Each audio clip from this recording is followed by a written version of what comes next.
ဒီဘောလုံးသမားကိုမမီကြသေးလားဘောလုံးလောကရဲ့ဂျာနီမန်စထရိုက်ကာလို့တင်စားခံရတဲ့နီကိုလတ်စ်အနေကဖြစ်ပါတယ်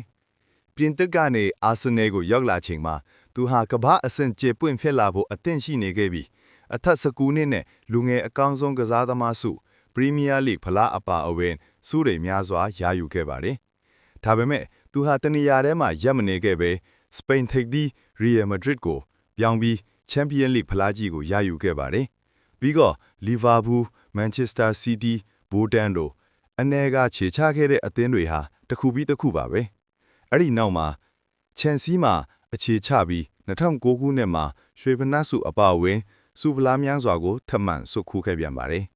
ကလပ်အသင်းတွေမှာလိုပဲနိုင်ငံအသင်းမှာလည်းသူကအရေးပါခဲ့သူပါ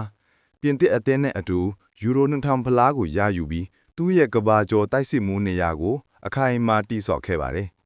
အနေကဟာတာမန်ကစားသမားမဟုတ်ခဲ့ပါဘူးသူဟာမြန်ဆန်တယ်ကျွမ်းကျင်တယ်အဆုံးသက်လဲပြတ်သားပါတယ်သူ့ရဲ့ကစားသမားဘဝတစ်လျှောက်စူဖလားပေါင်းများစွာရယူခဲ့တဲ့ဘောလုံးလောကရဲ့နာမည်ကျော်တဦးဖြစ်ပါတယ်နောက်ထပ်ပဲကစားသမားအကြောင်းသိလို့ပါတယ်ကွန်မန့်မှာပြောခဲ့နော်